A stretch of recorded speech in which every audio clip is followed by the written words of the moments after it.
Here's the question, okay? You're pointing at E-Rock? For $25,000 in a new car. Okay. E-Rock Where on the spot. is Anthony Weiner? What are they going to do to him? Why is E-Rock the Anthony Weiner specialist? I know where Anthony Weiner is. He's riding horses. He's on horseback. They showed that picture in the paper. It has to be true. E-Rock, do you have an answer in the paper that nobody knows about? I think you don't hear from him no more. Okay. I think he's a marked Do you man. think that maybe Anthony might have been comparing hardware with the horse because his whole thing is Anthony Weiner, There you go. who's a very sad, I think this is an amazing thing, but I've always imagined this bit of cross-examination. Mr. Weiner, let me get this straight. You've never met any of these women. You've never shaken hands with them. Yeah. You couldn't pick them out of a lineup. So let me get this straight. You just take pictures and send them, and that'll do it. That's it. Virtual adultery, high-tech flashing. I don't even know what That's you what call he gets it. off on. But I think most people assume that he probably met a few of these women. Yeah. Right, Lionel? I don't know. Sydney Leathers. We did would have she- heard about that by now No. if he did, right? Yeah. No. No? Now, do you think that? Remember what happened? Here's the story of a lovely lady. No, here's what happened. Oh, my God. Hillary. They said, Hillary, we're going to subpoena your servers. Okay? Wink, wink. Sure, and she. Are you saying they gave her some time, Lionel? We work well. we You're got good. something, got Lionel. your That's co-host right, over. Opie. We got something. You better believe it, Opie. We got a little something, Yes, something. sir. Yes, a little sir. chemistry. Cherie Bob. Well, they sandblasted, stonewashed, bleach pit, smashed the servers with sledgehammers. Now, you and I would be under the prison, okay? We'd be on Lockup, the number one show on MSDNC about prison rape docs. Lockup, okay? But they warned her. But with Anthony, it was a different story because they've got Preet Bharara. Mm-hmm. They call him nicknamed the Terminator. Mm-hmm. And all of a sudden, knock, knock, knock, up against the wall, Weiner. Set your laptop. It's coming with us. Of course, they had a 10-foot pole as they grab it and throw his phone into a bag. So they start immediately going through his files. And as they're going through it, somebody says, hey, what's this file here? Life insurance. You've got a file here. And Mr. Weiner called life insurance. Is it really about life insurance, or is that some cute euphemism for information? So they look through it, and what do they find? 650,000 emails. It was all under a file called life insurance? Life insurance. I didn't know Read that it. until today. Is that public knowledge? Read it, yeah. Okay. All right. Can I ask Craig Gass something? Because he's in studio today, too. I'm fascinated by Lionel. I love Lionel. I'm enjoying this last hour with Lionel, and he's I love Lionel. one of the best radio guests I've ever heard. Really? Well, you I'm love sorry, thank you. talkers. You want a talker. After the World Series, I got was it a text message? I think it was a text message from my friend Craig Gass. He was there when the Cubs won it all. Lionel, you don't care about baseball, do you? I did then. And Yeah. I was so happy. He was hanging out with Bill Murray, and I think Eddie Vedder was there. That's not where I was supposed to be. My seats were shitty. Really? Yeah, and I ended up down there. I'm a huge sports fan, and I've always had a soft spot for the Cubs. And Who's your team, though? never Mariners. I've been a Okay. Mariner. I was a Yankee fan as a kid until I got to the age of realizing, oh, okay, this isn't magic. I Yeah. thought it was magic when I was a kid, and then I realized, oh, the system's kind of set up so the Yankees can always win. Plus, I had some weird experiences at Yankee Stadium as a kid. I remember looking at my parents and saying, this stadium is loaded with assholes. I was 8 years old when I said that. And What's the weird experience? well, just watching drunk guys fighting, like, I remember a guy. I thought we had a Penn State situation on our hands. I just had it was just like, all of a sudden Reggie Jackson invited you into the shower. no, it was just jackasses in the stands that Okay. kind of turned me off to the team, and I just thought, you know what, if my team winning means that all these drunk assholes are going to be happy, I can't be a part of this. Right. And I became like an independent. Then when I started doing stand-up in Seattle, three of my favorite Yankees were there: Lou Piniella, Goose Gossage, and Willie Randolph. But I've always had a soft spot for the Cubs, and knowing that whoever wins this World Series, it's going to be amazing, whether it's the Indians or the Cubs. I got tickets, and my tickets were upstairs, and I started texting friends of mine from Cleveland who I knew who would be there. a buddy of mine who owns a chain of popular restaurants in Cleveland said, dude, I'm in the third row and I'm sitting right down the aisle from John Cusack and Eddie Vedder. And I said, well, if you want to hang out, let me know. And he said, you won't be able to get to me because I'm behind a wall of security out here. I said, all right, well, just text me later. So I started hooking up with other friends who were in the stadium. And then I'm walking around the stadium when a dude stops me. He's an employee for the Cleveland Indians. Black guy walks up to me and says, hey, weren't you on that metal show? And I went, what? Wow. Wow. With Florentine and Jameson. With Florentine and Don Jameson. Yeah. And he goes, Trump. yeah, you're the guy who did the voices on that segment. I said, yeah, wow. And we're talking. While we're talking, this guy is scanning tickets for people and handing them wristbands. He's validating their tickets. And I said, what are the wristbands you're giving out for? And he goes, oh, it's our home plate club. It's like a private club behind home plate. You want one? Sure. And so I was 20 rows behind home plate, and I texted my buddy again and said, hey man, I think I'm right behind you. I'm in this club, so if you want to come up, let me know. He texted me in the 7th inning and says, one of the wives of the players just left, dude. There's an empty seat. Why the hell would you leave Game 7? She had her baby with her without any earplugs or headphones. She had her baby. And he said she just got up to go somewhere to be alone with her baby. So come on down. Maybe some of that breastfeeding, right, Lionel? Could be. So I get behind him, and they have those pods at the stadiums now where the ladies could go in and do the breastfeeding. At baseball stadiums? Yeah, all over Really? the place. I think we saw one in Minnesota when we talked about this last time. I went down. There you go. There's one of the pods. Oh, wow, yeah. Huh? I've never noticed that at a stadium. They got pods now, and you go in there with your baby because you're bringing your baby to the sporting event, and now you can breastfeed in private there, Lionel. What do you And think? it's called Thanks for the Memories. It's an old joke. I'm sorry. Minnesota Vikings, yes. Lionel's Continue. killing harder than I am. Yes, he is. So I go down to see my buddy. He's in the third row. He stands up to wave me over, and he tells everybody in the aisle to stand up and let me in. And I walk past him, and there's this empty seat 3 seats over from him. And the guy who I sit behind turns around to look at me. It's John Cusack. He's in the second row. Eddie Vedder is in the first row in front of John. And I start, I'm in the 7th inning, bottom of the 7th. I started periscoping. And the same thing like with Pearl Jam. When I was on stage with Pearl Jam, I would just periscope song about baseball. Yeah. And I was on stage periscoping Pearl Jam, singing about the Cubs. I started periscoping sporting event. And people would tune in and go, whoa, what the fuck? You're behind home plate? And I thought when the game ended that I would have the greatest Facebook Live ever of the Cubs winning the World Series with Eddie Vedder and John Cusack. And I see Bonnie Hunt sitting in front of me, and I just thought this would be a really cool Facebook Live. So I start my Facebook Live, and it counts down 3, 2, 1, and then it goes live. When it starts counting down 3, 2, I feel somebody leaning on me, drunk, and I turn around. It's Bill Murray. He's drunk and crying and leaning on me. And I go, Bill, hold on, Bill, hold on, because I'm trying to get the shot of the last out. Yeah. And that's why the video, when it starts on my Facebook Live, it starts with security running to me to yell at Bill behind me saying, Bill, you want to come down? You want to come down the front? And he goes, I'm good.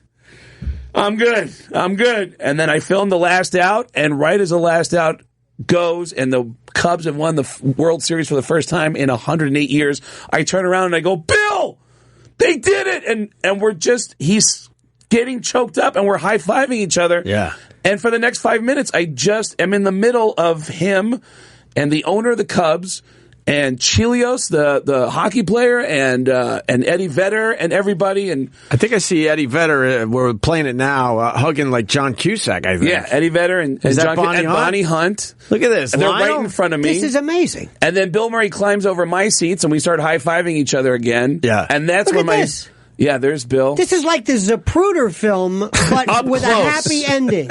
Up close. Is it really? Amazing. And then my phone starts blowing up with comedian buddies of mine saying, "Get the fuck off my TV, you loser." I didn't realize it was in a national TV shot, but it was insane. Yeah, look at that. That's Bill Murray being congratulated by everybody. What is that raw, authentic real, true elation? What is that like? Because there was something. This is real. There's nothing. As a sports fan, you just never thought it would ever. You're just feeling raw emotion there. You just never thought it would ever happen. I was never a hardcore Cubs fan, but if you like sports, I think that a lot of people just have a soft spot from the Do you know how lovable many losers. people like their grandparents and their fathers, Generations. and they probably went, just like with the Red Sox, they went to the grave Yeah. and they said, "Dad, we did it," and they. Yeah, the Cubs got fucked in so many ways over the years. Was there a goat there? Something with a goat? There was a goat, and the world's or the playoffs where the Cubs were going to have home field advantage, and they wouldn't let them have it because they didn't have lights in the stadium. Yes, and so they put lights in the stadium a few years later, and there's just a lot of things that went against the Cubs over the years. Do you believe? And I'm being dead serious here. Do you believe there are events, Bambino curse and this? The Kennedy family, where there can be something supernatural, this cosmic stain that cannot be removed, this blemish. An actual supernatural thing? Yeah. No. People feel it. I love the discussion. Nah. Okay. People. Love the He's debate. a talker. Well, it's interesting. He's It's a that's talker. a good point. People right feel on it. point. Nah. People feel there's a curse, and so whenever anything goes well for the Cubs, they think, "Oh God, the curse is going to kick in." And that's why Bartman. Everybody freaked out on Bartman. Well, Did you ever watch? All right, I'll discuss this with you. So, if it's a supernatural event, why is it now okay? And the supernatural thing is now over, and now it's like, okay, we're good supernaturally, we're fine now. So let's give the Cubs the Supernatural World events Series. are not permanent. I mean, they can. Why wouldn't they be permanent? What there can be changes them? Did you ever watch? I love 30 for 30. Yeah, I love the 30 for 30. The Cleveland explaining the Cleveland experience. Believe Land. Yes, It's amazing. I loved Yeah. it. And there is a psychic collective spirit. It's like when you're in a concert, you're an organism, you're a cell in this group of people that are. I'm serious. There's something that's just magical to see this. And I don't intuitively I don't believe in curses and that sort of thing. But you've got to ask. It's a little strange. Especially when you come this close. Right. yeah. So why would the curse be lifted, though? That would be the question. It runs its course. The curse of Hillary. But why? But why would it run its course? He just wanted to bring it back to Hillary, to the curse of Hillary. Bring it back. I acknowledge sometimes these things are a little strange and unexplainable, but... Did you read recently where they believe, by virtue of the Max Planck Institute and particle physicists, that there is a life after death that can be proved or shown through not mystical, that type of mystical thing like that, but more of a real, palpable, actual. Lionel's doing more physical, voices than I do. Well, But how do they explain it, Lionel? Because it's not like it's like our lives right now. After you die, what kind of life are they explaining? because the theory is that when a person has been brought back from death, Right. and this happens, Right. the tunnel, which could be either hypoxia or anoxia, no oxygen, maybe it's just an illusion, maybe it's just a brain. Right. But they believe that there might be a little module, a little quantum packet of energy that is removed from the body and then it goes back. So that means that when it leaves the body, it may just hang around indefinitely. Now, this is the Max Planck Institute. This is not a bunch of people in some granola, These are educated people. These are people, and there may be something to it, and that may also be the existence of God at the subatomic level. But would so we fascinating? Would we enjoy that life after death? Don't know. I can tell you, Indian fans don't believe there's a God. They are pissed. They are. That stadium. Well, they haven't waited my long enough. buddy, But they got their Cavaliers, so they they're, got the they're Cavaliers, sort of okay. but they are the guy who got me into those seats. He owns the it's like a grilled cheese restaurant chain called The Melt. He texted me a half hour after the game. I didn't even realize he was gone. And he texted me and said, "Sorry, I took off, man. I had to go. I didn't even say goodbye. Sorry about that." And I said, "Dude, I didn't even know you left. I ended up hanging out with Bill Murray and Eddie Vedder for 20 minutes after that." And he texted me back, "Fuck Bill Murray." I've never heard anybody say "fuck Bill Murray," but he was just so pissed about the Indians losing. Were you feeling it though, and thinking we're all going to hang out for the rest of the night? There's one moment where Eddie Vedder, who I'd met a few, I don't know Eddie. I know one of the guys in the band, Mike McCready, really well. He's been on my comedy special, and he's introduced me to all the guys several times. But Eddie had a bunch of security around him after the game walking by, and I just kind of quickly. He said, Eddie, Craig Gass. And he goes, oh, yeah. And he broke away from his security and said, no, Craig's cool, man. And I actually said out loud, yeah, I'm cool. I actually repeated it like an idiot. That's right. I'm cool. And it's like, I'm bad. You know? Yeah. A cool person would not say that. Hence the irony. May I tell you a stupid... It's not lost on me. Have you ever been in that position where you have to... You have this moment of humility when you realize, I am nothing... I'm just a bunch of protoplasm. I'm nobody. A friend of mine and I were in a little Irish bar, and at the time, you know it more than I, somebody will recognize you. This is, radio time, and this young gal said, do you mind if I take a picture? And I turned around, and I turned to my friend. I said, the price of fame. Yeah, here we go again. You gotta so take this I picture. get up like this, and I said, okay, honey, why don't you take a picture? And I look, and there's a woman next to me and this real tall guy. I said, look, take the picture, and we'll crop these two out, okay? All right? And she's like dropping another thing, like, okay. I was like, go ahead, take the picture, and then when you get home, you're not gonna, this is before Photoshop, just crop it out. It's no big deal. She takes the picture, looking confused. I said, take another one in case that didn't come out. Yeah. Don't forget, they cut these two losers out, and you get home. Okay. So she takes the picture and walks off. No thank you, nothing. I thought that ungrateful. And I turn, and the woman is Susan Sarandon, and this guy is Tim Robbins. Oh, wow. And I'm the a-hole who said, take the picture. And she probably came home and said, I had this picture, this goddamn, kind of like you and your moment at the Paris. It was a great moment. This son of a bitch ruins it with He's right in the middle of it. Yeah, I've had moments. I remember walking out of a comedy club in Times Square, one of those really shitty comedy clubs they have in Times Square. Where they're always barking. Yeah, where they're barking. And I had this set that was so perfect, and everything worked, and it just crushed. And I walked out, and people are still cheering as I'm walking out in the street. And as I walked out, there was a couple that went, oh, my God, can you take a picture? And I said, absolutely. And they handed me the camera. And I went, oh, all right. Oh, jeez. Wow. Lionel, right back down to earth. I got many of them, but we went to a screening for a movie. Is E-Rock around? Because he can help me with the movie. What movie was it where I thought the whole crowd was excited that I arrived? No. You heard people cheering and you thought it was for you? Let me tell the story. Oh. You won't say it right. Fuck you. I'll say it right.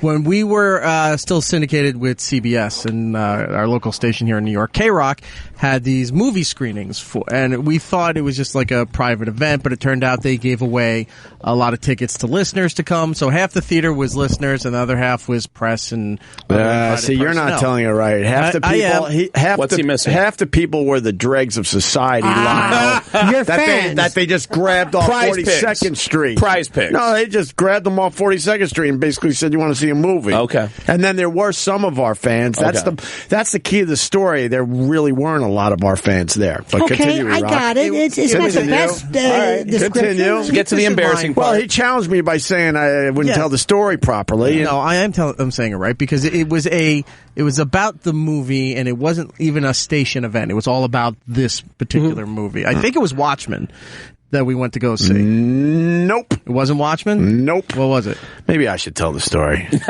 Okay. No. So whatever the damn movie is, we go in there, right? I'd like to have you both tell it so you can have the discrepancies in the story. We walk in. This was supposed to be a quick story, Lionel. Yeah. I'm liking it. LionelMedia.com and at Lionel Media on Twitter. There's a way of telling stories. So you walk in. Wow. Talk about throwing shade. And I hope you learn it one day. I do. Exactly. Go fuck yourself. I don't get much time to practice. Go fuck yourself. So we walk in, and there's all these people in there. And we turn around the little partition to where the seats are, and you look up, and people are going crazy, and their arms are up, and they're standing and everything. And Ope thinks that they recognize us. So Ope goes over, and he's waving hi to people, and then a T-shirt goes flying past, and then he turns around and realizes they were throwing T-shirts and stuff out to the crowd, and they were trying to grab promotional items, had no idea who any of us were. Lionel, and to do tough. Was that right? Was that right, Ope? Yeah, but he's a dick for saying I don't tell his story. Yeah, but there was also a time that was what would happen when we showed up there. That is true. That's very true. So I'm thinking my fame is right where it should be, motherfuckers. I think I told and I'm waving, and then I turn around and realize they're throwing T-shirts. I think they actually even had Frisbees. I think I told you that story about Louis Anderson got famous off of one Tonight Show appearance. He got so famous overnight that he's getting recognized everywhere he goes, and he's getting used to it. Yeah. And he's in Hollywood somewhere in his car, and he's double parked in front of some dry cleaner when a guy pulls up on the other side of his car and starts honking and tells him to roll his window down, and he rolls his window down and goes, "Hi, it's me. Hey, how are you?" And the guy goes, "Move your fucking car!" And he goes, "Oh, sorry." Yeah. Very nice. Hey, so we do have Lionel here. We also have Craig Gass, and we're going to do the list of celebrities that now have to leave the country, Lionel. Excellent. And there's a big video that's going around right now of Miley Cyrus, who's been actively campaigning for Hillary. Who walks it back a little bit, right? Right. Yeah, she just is. I'm asking you how to tell a story. That's how bad it's I kid. I'm learning from the master. I kid. I'm sorry. And then it's like a minute and a half of her just painfully crying and can't deal with the fact that Hillary lost. Really? Yeah. Oh, no. I think that's it. Yeah, we have it. You want it? Yeah, let's play this. So probably like most people that are going to see, well, maybe not, because given the result, maybe I really am different, and maybe a lot of people that I'm surrounded by think with open minds and open hearts like I do. And I do want to say that I've been very vocal for my support for everyone besides Donald Trump. Heavily supported Bernie, heavily supported Hillary. And I still think that in her lifetime she deserves to be the first female president. And that's what makes me so sad. Is that I just wish that she had that opportunity because she's fought for so long. And because I believe her when she says that she loves this country. This is all she's ever done. She's given her life to make it better. But like Donald Trump so ironically played after his speech, it said you can't always get what you want, but you get what you need. And yeah, you get what you need. Happy hippies, we adjust and we accept everyone who they are. And so Donald Trump, I accept you. Well, there you have it. We can sleep easy. By the way, do you know the man the guy who started the "Leave Britney Alone"? Yeah. Sure. He started that genre, that milieu, that oeuvre, whatever you want to call it, that style of the crying, Like cunty crier. Yeah. Well, it's a way to get some. It's a way to get some views. Yeah. It's a way to get some clicks. But it's a theme, right? It's that. Well, there's many of these. Can we finish the video? What else does she say there, Paulie? And that's it. Well, still another, I want to see if she's 20 crying seconds? though. Crying's terrific. Yeah. Let's watch some more crying. That I even accept you as the president of the United States, and that's fine. That's fine, because I think now I want to be a hopeful hippie, and I want to be hopeful that you will step into and President Obama, Mr. Obama, I want to say thank you for everything you've done in these past years. Oh, this is good. This is good. But please just treat people with love and treat people with compassion and treat people with respect. Not for this And term. I will do the same for you. Wow. Lionel just reacted like an embarrassed father. Wow. I felt for her. But of course, as soon as they did this, her manager said, "Great, terrific, that's a cut. That's it. That's a wrap, people. Let's get that out there immediately. Thank you, that's right." Let's start. It looked like a Periscope video or maybe like a Facebook Let's start Live. piling up the clicks. Yeah. Nah, she's looking at the wrong I think presidency. she's a bit genuine there. Yeah. No. But she also knows how to play the social media angle. Yeah. Well, yes, but also having the mentality of a dart or a soap dish lends itself to that particular, because, she's a wonderful, she really is a great entertainer, great singer, but when it comes to understanding the gravity, see, this thing, we do this thing now called auto mourn. Facebook does it. When somebody dies, anybody dies, oh shit, you see this? oh God, Jerry Van Dyke or somebody. I don't know who. Or somebody will say, some insincere. Oh God, You got to pick the right celebrity. yeah, but somebody. Well, David Bowie and Prince. No, David Bowie wouldn't be the right celebrity. No. One day, I was on WABC in the morning. Yeah. I don't know. We had this news guy who loved the news sounder. This ding, ding, ding, ding, ding, ding. So somebody say, quick, ABC, big breaking news. Let's go to ABC News for us bulletin. Yeah. And ding, ding, ding, ding, ding. And this sound, it's like, this just in, Sonny Bono dead. Yeah. Now, I started laughing. Now, not that I'm happy. No. Not that I in any way think gonna that it explain, was Craig. funny. He'll explain. But I said, Sonny Bono, this... You interrupt the show. I mean, what if Clapton? I mean, Sonny. What happens is there's no proportion. It's one size fits all. Same thing with Facebook. People say, "Oh God, Ed Asner," whoever it is, and then somebody will say, "No, he meant more to me." No, he didn't. And we go into this auto-mourn, this collective communal thing where everybody reacts the same. Right. Because trying to outdo, and that's what this is. And I think it's more about breaking it to people. People want to be the first ones on their social media pages to say, oh, so sad to hear about. Yeah, they want to be the first. And then all the replies are, what? When did that happen? Right. When did feel this... like Is that true? You feel like you're breaking the news. Guilty. Yeah. Me too. I'm all over it. I think I did it with Robin Williams. In fact, if I'm too late, I won't even post. Yeah, I think I did it with Robin Williams. If I'm too late. I'm guilty of that, Lionel. When did this happen? I'll tell you what I did. This is how I knew the power of this. When I noticed, I turned to my wife and said, "Oh my God, Robin Williams died. When did he die?" I said, "Just a minute. Let me check. Are they hashtagging him? Is he trending?" No, I said, he just died. Right. And I could tell by virtue of that. Yeah. So this is really, critical. But what happens is some people have to do it. R.I.P. Rest in peace. Mm-hmm. Excuse me, you're the 30th. It's not breaking anymore. Yeah, but until I put it up, right. Until I acknowledge it. Then Facebook did this. All of a sudden, the obits were false. Alan Hale Jr., the skipper from going, oh, God, gotta get it up. Hey, pal, 20 years ago. Remember that? That's my favorite, is when people post that and say, oh, my God, Dennis Hopper died. And I go, yeah, how long are you going to mourn this? It was 6 years ago. Guilty. Really? You've repeated those stories? I'm trying to remember which one. And then people called me out, and I'm like, oh, fuck. And then you have to say... And then I'm like trying to delete the tweet and praying. A lot of people won't notice that I have that. I'm so guilty. It? Oh, I'm sure someone out there will call me out and tell me the exact one I did, but guilty. They're like, hey, asshole, that was 10 years ago. It's just the anniversary of his death. Well, I mean, when people talk about Lennon, nobody says, that was 35 I want to know who the celebrity was that Opie, of all people. Somebody will have it. Media-savvy Opie I'm completely is retweeting the death of somebody that happened 10 years ago. Somebody will call me out on it. I'm guilty, I'm telling you. I'm an idiot. Awesome. Lionel, I'm an idiot. I'm an idiot sometimes. What can I say? We've also lost a sense of privacy when people... Your mother, a loved one, they're in the hospital, dying on life support, catheters. They're looking in extremis, pallid, gray, about to die. Got to take a picture. Yeah. And it's all about, here I am. Right. While you bastards are having fun. Right. I'm in Pacific Palisades Hospital with my mother. Oh, I'm so sorry. Right. Because it's about me, not her. You ever had that me. happen? Nope.